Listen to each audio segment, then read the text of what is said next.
99쪽 시편 31편입니다. 찬양 드리겠습니다.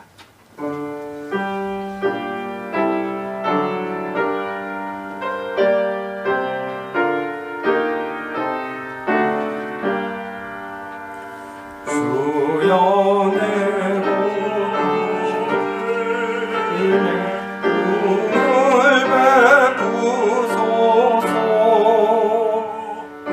의심에 내 마음 쇠하였나이다. 슬픔의 생명 가고 단식에 가며 죄로 미려 약하며 요새하옵니다. 대적과 이웃 내게 심히 욕당하니 길에서 보는 자가 날 피했나이다.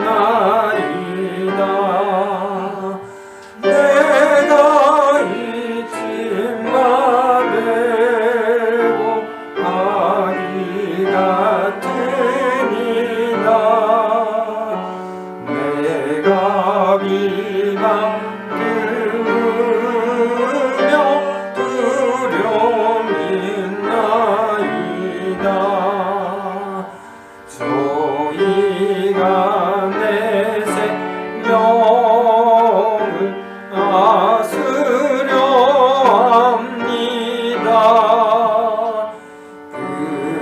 그러해도 주님은 내 하나님이라.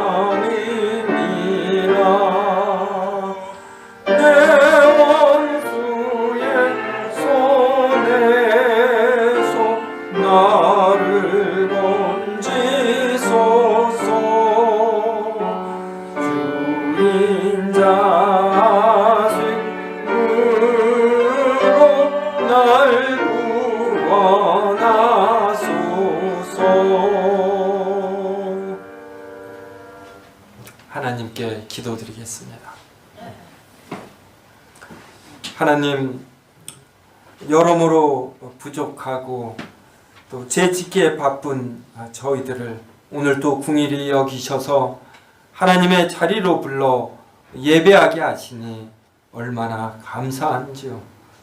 하나님, 우리의 죄를 예수 그리스도의 피로 덮어주시며 자녀 삼아주시니 감사합니다.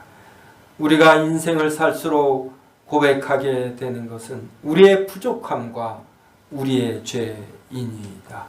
하나님께서 그 신실하심으로 구원받은 이후에도 부족하기 그지없는 우리를 붙들어 주시고 하나님의 선하심과 거룩하심을 알고 이것을 향해 달려가게 하여 주시옵소서. 이런 저런 일로 격려하여 주시고 깨우쳐 주시고 하나님의 거룩함이 얼마나 좋은 것인지 알고 거기에 머물게 하여 주시옵소서. 하나님, 우리를 세움교회 교인으로 불러주시니 감사하옵나이다. 오전 설교처럼 우리가 한 형제임을 알게 하여 주시고 우리 교인들을 위하여 하나님의 나에게 주신 은사로 잘 섬길 생각 하게 하여 주시옵소서. 하나님께서 2023년에 세움교회가 더욱 서로 사랑하고 더욱 위하며 나아가게 하시고 하나님의 영광을 위하여 자신의 뜻을 하나님의 뜻에 맞추어가는 자 되게 하여 주시옵소서. 하나님, 오후 예배로 모였사옵나이다. 우리보다 더 힘든 때에 진지하게 신앙생활한 신앙 선배들의 신앙을 우리가 깊이 새기게 하옵시고 하나님의 말씀에 의거하여 좋은 내용으로 받게 하여 주시옵소서. 오늘도 설교를 통하여 큰 은혜 허락하여 주시옵기를 간구하며 예수 그리스도의 이름으로 기도드리옵나이다. 아멘. 그 다음 페이지에 있는 31편 백족입니다. 시편 31편 백족 찬양 드리겠습니다.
오늘 설교 본문 주보에는 이사야 31장 1절에서 5절인데 이거는 조금 이따 살펴보고 지금은 고린도 전서 1장 1절에서 3절 보겠습니다.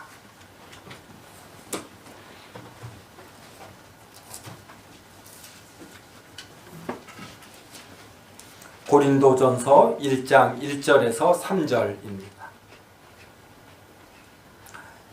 하나님의 말씀 봉독하겠습니다. 하나님의 뜻을 따라 그리스도 예수의 사도로 부르심을 받은 바울과 형제 소스데네는 고린도에 있는 하나님의 교회 곧 그리스도 예수 안에서 거룩하여지고 성도라 부르심을 받은 자들과 또 각처에서 우리의 주 곧 그들과 우리의 주 되신 예수 그리스도의 이름을 부르는 모든 자들에게 하나님 우리 아버지와 주 예수 그리스도로부터 은혜와 평강이 있기를 원하노라. 아멘. 여기에 보면은 1장 2절에서 고린도에 있는 하나님의 교회에 바울과 형제 소스네가 편지를 보냅니다. 그래서 고린도에 있는 교인들에게 편지를 보낸다 해서 이제 고린도서예요. 그래서 첫 번째 편지라 해서 고린도 전서입니다.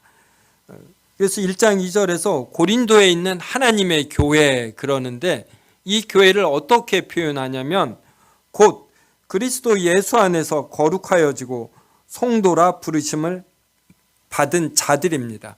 그래서 수동태로 표현이 됩니다.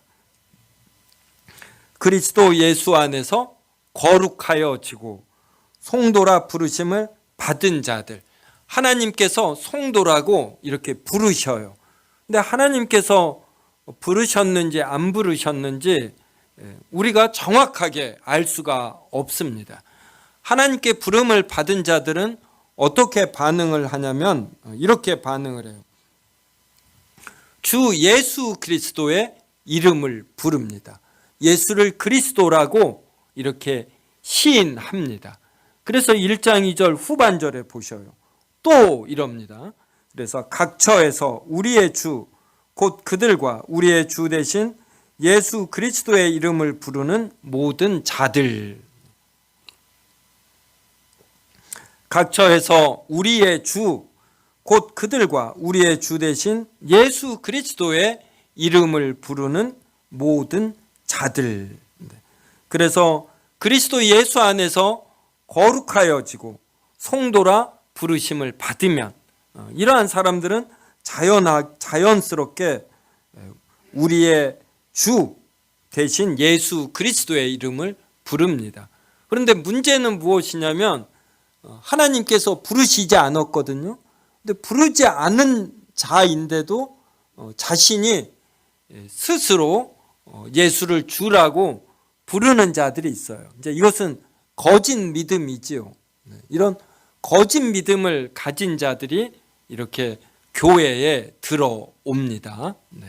그래서 이제 오늘 우리가 배우는 것이 보이는 교회와 보이지 않는 교회예요. 그래서 이 보이는 교회는 우리 사람 눈에 보이는 교회예요. 그러면 어떠한 사람들이 사람 눈에 보이냐면 주님의 이름을 부르는 자들, 이들이 사람 눈에 보입니다.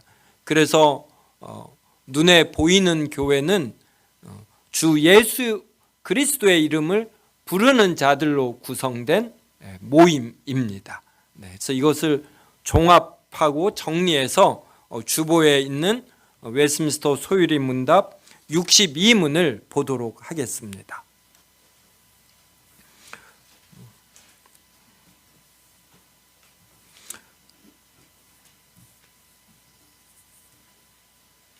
(62문) 보이는 교회란 무엇입니까? 묻고 답하겠습니다. 보이는 교회란 무엇입니까? 보이는 교회란 모든 시대와 사람의 모든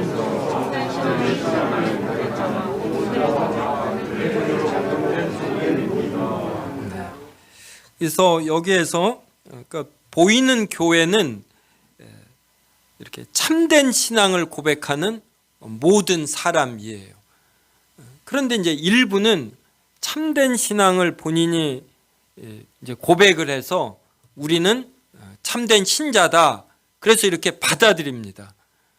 그런데 이 사람도 이렇게 속는 거예요. 자기가 그리스도를 주님으로 받아들인 줄 알고 교회 생활을 하는데 이제 교회 생활을 하다가 신앙 생활을 하다가 환란이 닥치거나 어떤 일이 발생하면 언제든 교회를 떠나는 것이에요. 이러한 것을 우리가 일시적인 믿음이다 그럽니다. 그래서 씨 뿌리는 비유에서 돌밭에 뿌려진 씨앗이에요.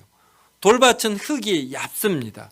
그러면 씨앗이 여기에 뿌려지면 이 흙이 얇으니까 즉시 싹이 나고 이래요. 근데 햇빛이 강하게 비치면 뿌리가 약하므로 타서 죽어버립니다. 그래서 이러한 믿음을 가진 사람이 이 교회 안에 있을 수 있어요. 그래서 보이는 교회는 알곡과 가라지가 있습니다. 그러면 이것을 사람이 알 수 있느냐? 알 수가 없어요.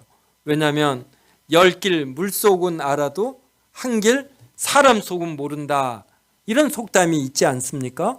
이런 속담처럼 사람이 다른 사람의 신앙이 참된지 아닌지를 정확하게 알 수가 없는 것입니다.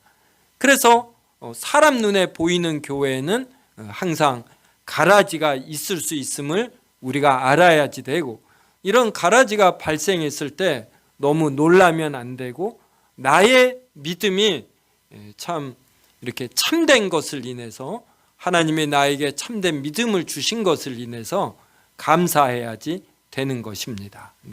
그래서 보이는 교회란 모든 시대 그리고 모든 곳, 여기서 세상 그랬는데 이건 이제 모든 곳 말하는 것은 모든 시대 모든 장소에서 참된 신앙을 고백하는 자들, 이들로 구성된 교회이다. 그런데 이 사람 눈에는 이 진실성을 알 수 없기 때문에 가라지도 일부 있다, 이런 뜻이에요. 이제 그 다음에 중요한 것이 그들의 자녀로 구성된 모임입니다. 그래요. 그들의 자녀로 구성된 모임. 우리 아이가 예수님을 주라고 고백할 수 있습니까? 없습니까? 이 아이가 이제 나이대에 따라 달라요. 아마 초등학교 고학년만 되어도 예수님을 주라고 고백할 수 있습니다. 그런데 태어난 지 8일이 되었다. 그러면 예수님을 주라고 고백할 수 있어요? 없어요? 없어요. 없는 게 정상입니다. 근데 구약시대에 할례를 주잖아요. 태어난 지 며칠 만에 줍니까? 8일 만에 줘요. 그럼 구약시대에 하나님의 자녀라는 표, 이걸 이제 할례로서 나타내는데 태어난 지 8일 만에 줍니다.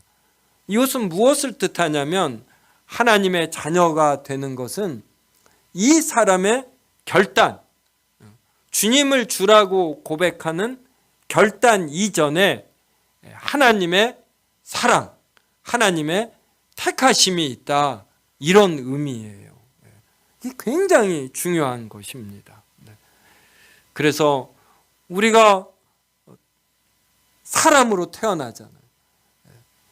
이 사람으로 태어난 것, 이게 하나님의 은혜이고 하나님의 우리에게, 이 사람에게 주신 특권인 것이에요. 그래서 우리는 갓난아이도 사람으로 온전히 대우합니다. 이 아이가 성인이 되면 그 기능이 전부 다 표출이 돼요. 그 기능이 표출되지 않아도 하나님의 형상으로 지어진 사람이면은 갓난아이도, 그리고 노인도, 병에 걸려 중환자실에 누워있는 사람도 모두가 다 귀한 것이에요.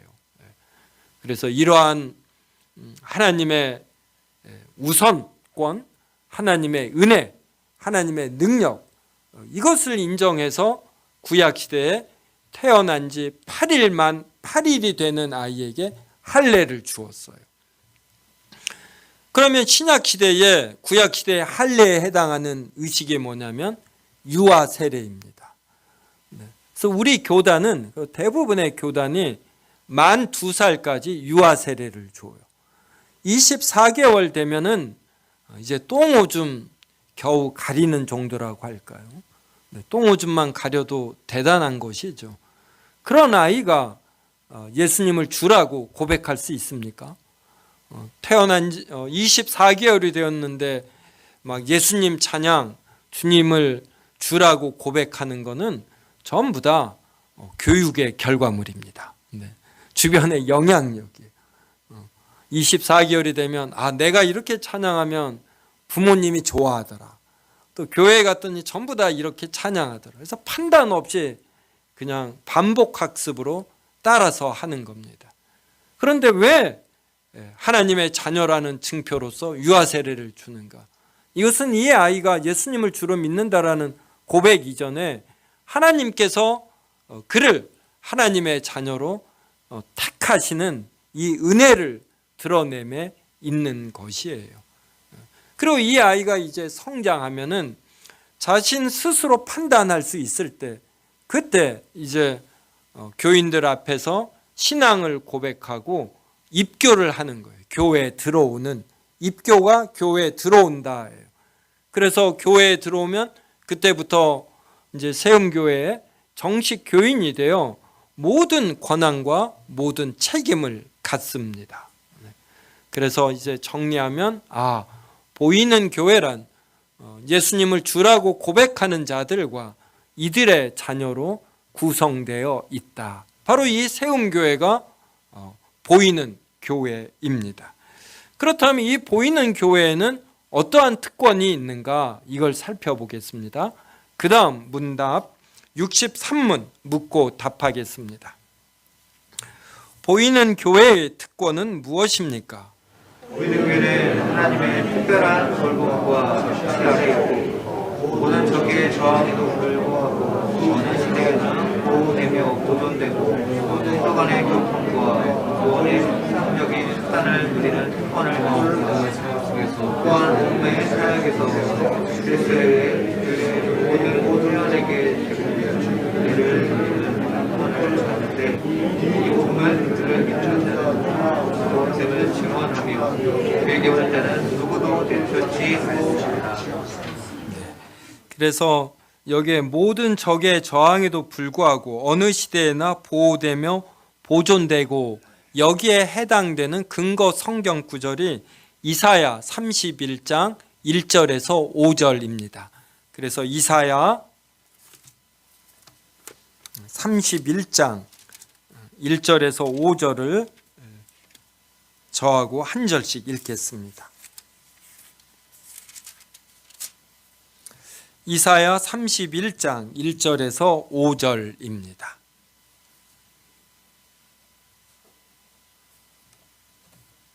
저와 한 절씩 읽겠습니다.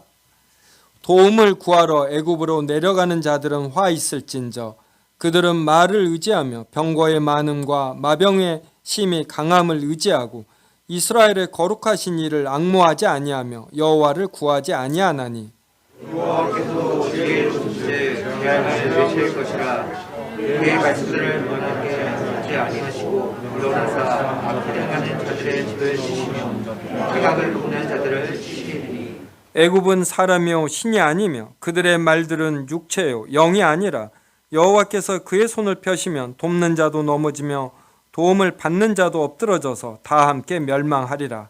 여호와께서 이같이 내게 이르시되 큰 사자나 젊은 사자가 자기의 무게를 넘기고 무르렁거릴 때 그것을 시작으로 여러 목자로 올라왔다 할지라도 그것이 그들의 손으로 말미암아 놀라지 아니할 것이요 그들의 노하우등으로 말미암아 생각하지 아니할 것이라. 이같이 나 하늘의 여호와가 강림하여 시온산과 그 언덕에서 싸울 것이라. 같이 읽습니다. 새가 날개치며 그 새끼를 보호함같이 나 만군의 여호와가 예루살렘을 보호할 것이라. 그것을 호위하며 건지며 뛰어넘어 구원하리라 하셨느니라. 아멘. 네. 여기서 31장 1절에 도움을 구하러 애굽으로 내려간다. 그럼 이러한 유대인들은 화가 있다. 이 말의 뜻은 무엇이냐면 그 당시 강대국이 애굽이었습니다. 그래서 이 유대인들이 어려움이 있을 때, 즉 주변 나라가 침입할 때에 하나님에게 의지하지 아니하고 애굽의 도움을 받으려고 하는 것이에요. 이렇게 하나님이 아니라 사람을 의지하는 자들은 화가 있다, 이러한 뜻입니다. 그러면서 3절에 보면 애굽은 사람이다, 신이 아니다. 그들의 말은 육체지 영이 아니다. 그래서 여호와께서 그의 손을 펴시면, 그러니까 여호와께서 어떠한 일을 행하시면 돕는 자도 도움을 받는 자도 넘어진다. 이렇게 성경이 말을 합니다. 그러면서 4절에서 큰 사자나 젊은 사자가 자기의 먹이를 움키고 이제 빼앗지 않으려고 으르렁거립니다. 그럴 때 그것을 치려고 여러 목자를 불러와도 이 으르렁거리는 사자를 어떻게 해보지 못한다라는 것이에요. 근데 하나님은 사자보다 얼마나 강하십니까? 그래서 4절 후반절에 이와 같이 나 만군의 여호와가 강림하여 시온산과 그 언덕에서 싸울 것이라. 그래서 새가 날개치며 그 새끼를 보암같이 나 만군의 여호와가 예루살렘을 보호한다. 그것을 호위하며 건진다. 그리고 뛰어넘어 구원한다. 이렇게 말씀하셔요. 그래서 63문에 있는 것처럼 보이는 교회는 하나님의 특별한 돌봄과 통치 아래에 있습니다. 사람들이 사는 곳은 기독교인이든 아니든 대부분의 곳에 사필 규정, 인과응보, 여기에 해당하는 속담이 있어요. 뿌린 대로 거둔다. 꼬리가 길면 잡힌다. 콩 심은 데 콩 나고 팥 심은 데 팥 난다. 안에서 새는 바가지 바깥에서도 샌다. 또 덧붙일 속담이 있나요? 네. 전부 다 동의하시죠. 이렇게 하나님은 신자들이 없는, 기독교를 믿지 않는 국가에서도 이렇게 역사하셔요. 그런데 특별히 교회는 더 하나님이 돌보십니다. 그래서 이러한 뿌린 대로 거둔다, 이러한 법칙을 더 넘어서서 하나님께서 교회에는 어떤 이적을 통해서, 그리고 사람들이 사용하는 일반적 수단 없이 일반적 수단을 초월하여 일반적 수단을 역행하여 교회를 보호하십니다. 그래서 이것이 보이는 교회는 하나님의 특별한 돌봄을 받고 하나님의 특별한 통치 아래에 교회가 있다, 이런 뜻이에요. 그리고 모든 적의 저항에도 불구하고 어느 시대에나 보호되며 보존되고, 교회를 무너뜨리려는 세력들은 많이 있습니다. 그러면 그때에는 교회가 약화되고 위축되는 것 같습니다. 그런데 하나님께서 절대로 이 교회가 완전히 없어지거나 파괴되게 하시지 아니해요. 부모가 자식을 혼낼 때 자식이 이렇게 깨닫기를 바라는 마음으로 혼내지 자식이 파멸되기를 절대로 바라지 않습니다. 그러니까 교회는 하나님의 자녀들로 구성된 모임이에요. 교회에서 이 회가 모일 회잖아요. 주님을 주로 고백하는 자들의 모임입니다. 그러니까 하나님의 자녀들로 구성된 단체예요. 그렇기 때문에 하나님은 특별히 보호하십니다. 교회가 뭘 잘못했어요? 그래서 하나님이 징계하십니다. 그래서 교인들이 핍박을 받기도 하고 여러 어려움을 겪습니다. 그런데 이것을 하나님이 오랫동안 두고 보시지 아니하셔요. 하나님께서 자녀가 고통받으면 얼마나 안타깝습니까? 그래서 빨리 이것이 그치고 다시 정상을 찾도록 은혜를 베푸십니다. 이제 저도 단독 목회한 지 23년이 넘었어요. 이러다 보니까 하나님의 섭리를 더 알겠더라고요. 하나님께서 교회를 이끌어 가심을 더 알겠어요. 목사 선배님들로부터 이런 말 많이 듣습니다. 사람을 의지하지 말라. 하나님만 바라보라. 하지만 사람은 눈에 보이는 사람을 의지하지 아니할 수가 없지요. 그래서 기둥 같은 존재로 일컫는 분들이 있습니다. 이러한 분들이 교회를 떠나면은 교회가 흔들릴 것 같은데, 하나님께서 기존의 다른 성도를 사용하셔서 튼튼한 기둥이 되게 하심을 여러 번 체험하고, 또 어떤 경우에는 하나님께서 다른 성도를 보호하여 주십니다. 저는 이런 경험을 가지고 일반화하는 거에 오류가 있다고 생각을 해요. 자신이 경험한 여기가 이제 100개가 있습니다. 100개의 구슬이 들어있는 봉투가 있어요. 여기에서 손을 집어넣고 3개를 꺼냈더니 검은색입니다. 그러면 나머지 97개는 무슨 색이죠?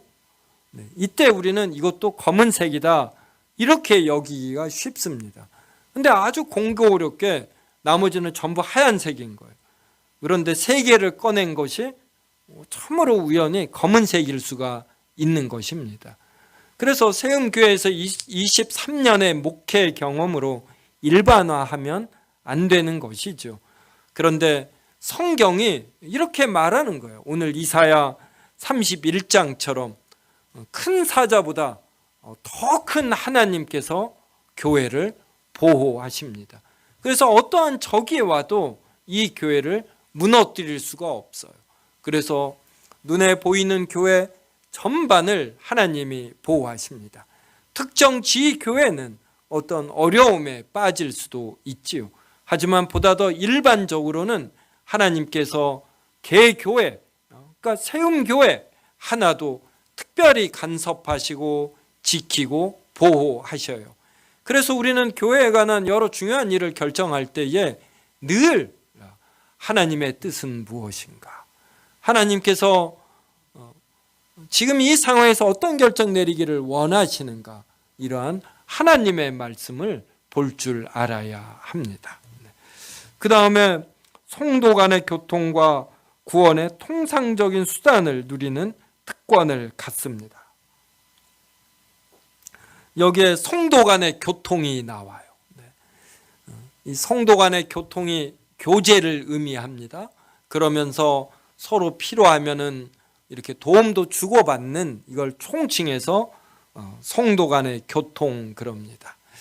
우리가 교회에 나오는 이유는 오늘 오전 예배에서도 살펴본 것처럼 이 교제, 여기도 아주 중요한 요인입니다. 그래서 하나님께서는 이 보이는, 눈에 보이는 교회에 성도 간의 교통을 허락하셔요. 그 다음에 구원의 통상적인 수단이라는 것은 이러한 설교를 의미합니다. 설교. 그 다음에 우리가 지난주에 성찬했지요. 성인 세례도 주었고 또 떡과 포도주를 주고 받았습니다. 그래서 떡과 포도주를 보면서 십자가에 찢기신 예수 그리스도의 몸과 흘리신 피를 봅니다. 이것을 보면서 우리는 은혜를 받는 거예요. 그래서 우리의 믿음이 성장하는 것입니다. 우리가 오늘 예배 드리지 아니하고 다른 일을 한다. 그러면 오늘 기도와 찬송과 설교를 통해서 받은 은혜, 감동, 이것이 없어지는 거예요.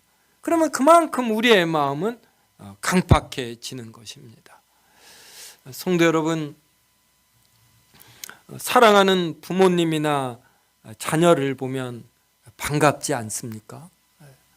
이게 왜 반가우냐? 돈이 나오냐, 쌀이 나오냐? 이렇게 말하는 사람 없어요. 사랑하는 가족들, 부모를, 자녀를 보고 이렇게 서로 포옹하고 서로 맛있는 거 먹고 그러면 너무나 좋습니다. 이것이 사람 사는 맛이고 기쁨이고 어떻게 보면 인생의 큰 목적들 중에 하나인 것이에요. 바로 이러한 기쁨을 교인들 간에 하나님이 허락해 주시는 거예요. 이것이 성도 간의 교통이고, 그리고 인생에서 무엇이 중요한지 깨닫고 살도록 하나님께서 말씀을 주시고, 이 말씀이 눈에 보이는 형태로 세례와 성찬을 주십니다. 그리고 또한 복음의 사역 속에서 그리스도에 의해 교회의 모든 회원에게 제공되는 은혜를 누리는 특권을 갖는데, 이 복음은 그를 믿는 자는 누구나 구원됨을 증언하며 그에게 오는 자는 누구도 내쫓지 않습니다. 그래서 성도는 이 보이는 교회 안에 들어옴으로 해서 주일날 하나님께 예배드리며 은혜를 받고 성도들과 교제하며 이러한 영적으로 튼튼해지고 기쁨과 행복을 누립니다.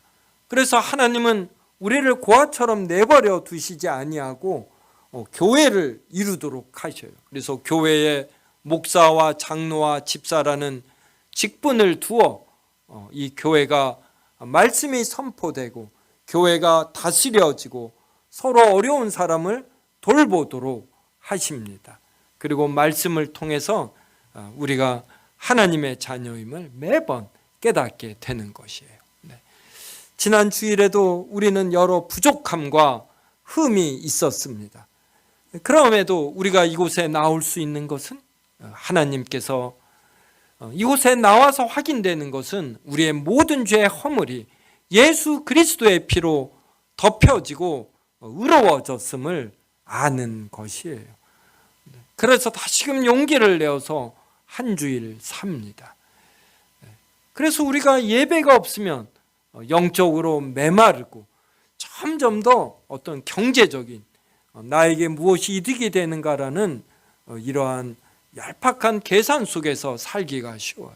그런데 하나님의 보이는 교회를 줘서 예배를 통하여 은혜를 받고 성도와의 교제를 통해 마음이 이렇게 너그러워지고 그리고 무엇이 옳은지 계속해서 감각을 회복하게 하시는 거예요. 이것이 보이는 교회의 특권입니다. 그러니까 여기에 가입되지 아니하고 혼자서 가나안 교인처럼 신앙생활 할 수 있어요. 이렇게 잘하는 경우도 드물게 있지만 이러한 분은 언제 어떤 위험에 빠질지 모르는 것입니다. 계속해서 하나님의 말씀을 통한 은혜를 받지 아니하면 영적으로 성장하지 못하고 좋지 않은 사람들과 어울리면서 나쁜 영향을 받게 되는 것이죠. 그래서 하나님은 우리를 고아처럼 내버려 두시지 아니하고 예수 그리스도가 십자가에 피 흘려 죽고 부활 승천하신 이후에는 또 성령님을 보내십니다. 그래서 성령님을 보내셔 우리로 하여금 교회 속에서 하나님의 은혜 속에서 성장하고 같이 교제하도록 이끄십니다. 자, 성도 여러분, 우리 오전 설교를 다시 한번 상기해 봅시다. 2022년에는 무엇으로 세움교회를 섬기셨는지요? 다 목사일 수 없고 다 장로일 수 없습니다. 누군가는 이렇게 찬양대로 섬겨야지 되고 누군가는 주방 봉사가 있어야지 되고 또 누군가는 청소를 해야지 되고 누구는 재정을 보아야지 되고 누구는 찬양을 인도하고 또 요사이 같은 때는 유튜브를 통해서 현장 예배를 중계해야지 돼요. 우리 교회 유튜브 방송이 자막까지 해서 얼마나 잘 되는지 모릅니다. 이것을 보는 분들이 세움교회는 너무 영상 예배가 잘 된다 이렇게 칭찬을 하고 또 몸이 아파서 영상 예배 보는 분들은 얼마나 큰 유익을 누리는지 모릅니다. 그래서 성도 여러분 2023년에 하나님이 주신 소질, 은사가 무엇인지 생각하고 이것을 마지못해 하는 것이 아니라 기쁨으로 섬겨서 본인도 영적 근력이 튼튼해지고 교인들도 여러 유익을 보도록 하면 좋겠습니다. 세움교회 보이는 교회의 회원님을 우리가 분명히 인식하고 보이는 세움교회를 통하여 주시는 하나님께서 제공하시는 여러 특권을 크게 누리시는 교인들이 되기를 주님의 이름으로 기원합니다. 기도하겠습니다. 하나님, 우리를 고아처럼 내버려 두시지 아니하고 보이는 교회로 불러 여러 특권을 허락하여 주시니 감사하옵나이다. 세움교회를 통하여 제공되는 여러 영적 양식을 우리가 받아먹기에 열심을 내게 하옵시고 오늘 오전 설교처럼 또 세움교회가 든든히 세워지기 위해서 우리가 우리의 은사에 따라 섬겨야 하는 줄 알고 2023년에 기쁨으로 임하게 하여 주시옵소서. 예수님의 이름으로 기도드리옵나이다. 아멘.